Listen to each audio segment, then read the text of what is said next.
All right, so this is a super exciting journey, but before we get away from the wall, we got a few things we need to check off first. So the first, we're gonna do kick-ups. If you can't kick up to a wall, you're not going to be able to do it off the wall where it's a lot more scary, okay?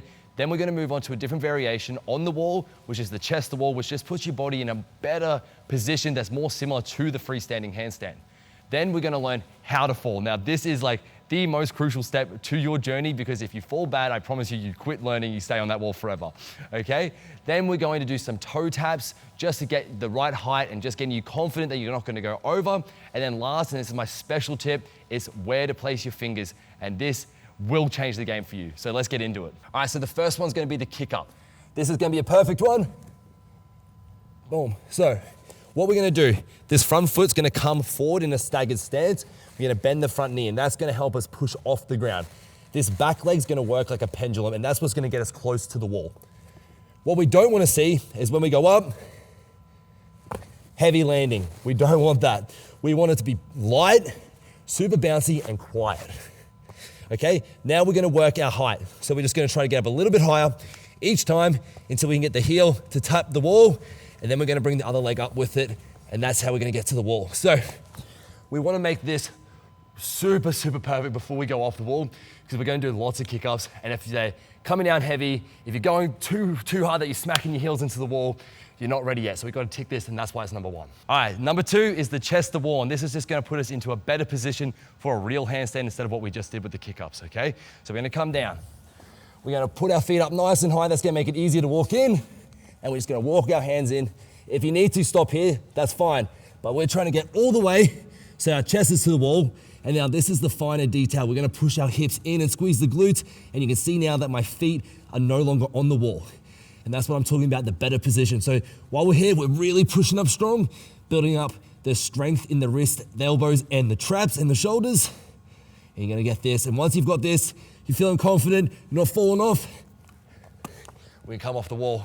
All right, the most crucial and important part of your handstand journey, how to fall. Because if you fall bad, I promise you, you will not keep going. It hurts, all right? So ideally, I would start this on grass or something a little softer than concrete, okay?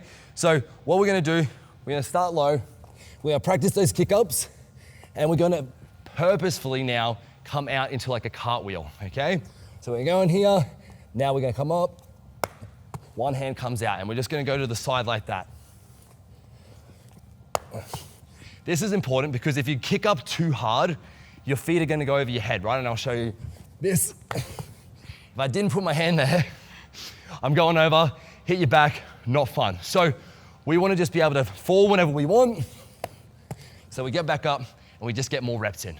That's number three. All right, number four, toe taps. This is really good for your confidence because it's gonna get you completely vertical, but not for too long, but we already know how to fall. So no more fear, okay guys? So we're gonna come down, tap the toes, come back down. We're just gonna get some reps here.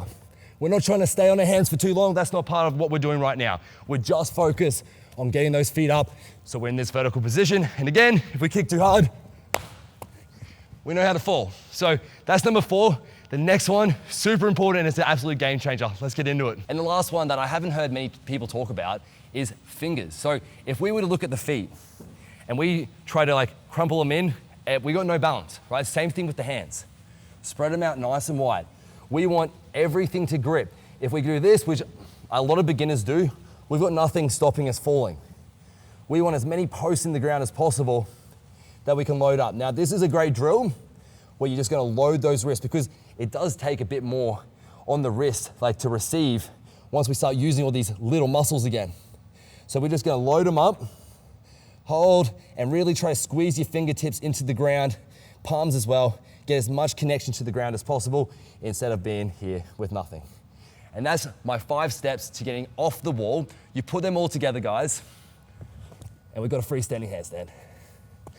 Don't forget to send me your efforts. I'd love to see you get off that wall. I love seeing people just get their first freestanding handstand. So send that to me, and I'll talk to you soon.